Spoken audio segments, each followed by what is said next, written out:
গত বছরের জুলাই মাসে সরকারি চাকরিতে কোটা সংস্কারের দাবিতে বৈষম্য বিরোধী ছাত্র আন্দোলনের ব্যানারে শুরু হওয়া আন্দোলন এক পর্যায়ে রূপ নেয় ছাত্র জনতার অভ্যুত্থানে। ৫ আগস্ট গণ অভ্যুত্থানের মুখে দেশ ছেড়ে ভারতে পালিয়ে যান তৎকালীন প্রধানমন্ত্রী শেখ হাসিনা। সরকার পতনের পর থেকেই অভ্যুত্থানের নেতৃত্বে থাকা ছাত্র তরুণরা অভ্যুত্থানের ঘোষণাপত্র দেওয়ার কথা বলে আসছেন। অবশেষে ২৪-এর গণ অভ্যুত্থান পরবর্তীতে রাজনৈতিক অঙ্গনে বহুল আলোচিত জুলাই জাতীয় সনদ ২০২৫ স্বাক্ষর হয়েছে আজ। রাজনৈতিক দলগুলোর সাথে দীর্ঘ ৮ মাসের সংগ্রামের পর রাষ্ট্র সংস্কারে চূড়ান্ত হয়েছে জুলাই সনদ। এরপর মঙ্গলবার রাতে রাজনৈতিক দলগুলোর কাছে পাঠানোর পর শুক্রবার জাতীয় সংসদের দক্ষিণ প্লাজায় বড় অনুষ্ঠানের মাধ্যমে জুলাই সনদে স্বাক্ষর করা হয়েছে।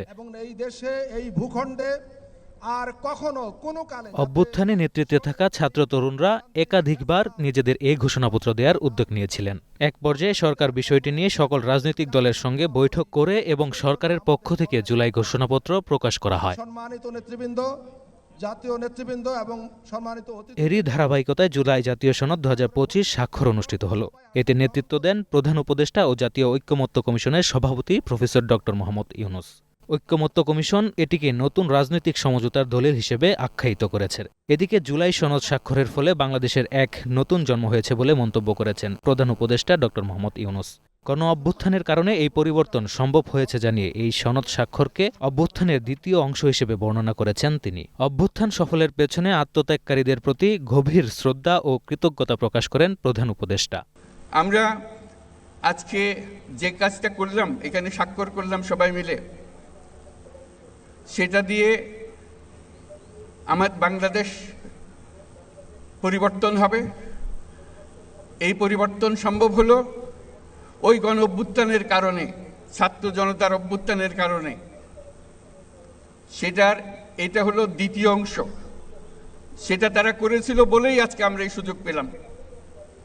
আমরা পুরনো কথাবার্তা সব পাল্টে ফেলে নতুন কথাগুলো আমাদের জীবনে নিয়ে আসলাম, আমাদের জাতীয় জীবনে নিয়ে আসলাম, আমাদের সংবিধানের পরিবর্তনের মধ্যে নিয়ে আসলাম, আমাদের অন্যান্য বিষয়ে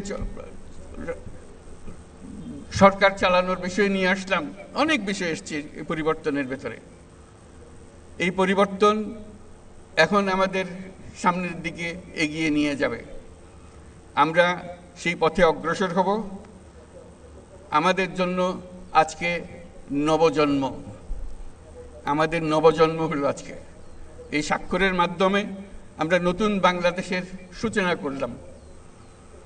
সেটা যেন সঠিকভাবে আমরা যেতে পারি, এটার জন্য আমরা আল্লাহর মেহেরবানি চাই, যাতে করে আমরা এটার থেকে বিচ্যুত না হই।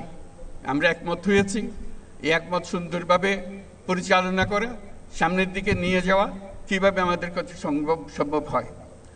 যেই তরুণরা এই দিনটিকে সম্ভব করেছে,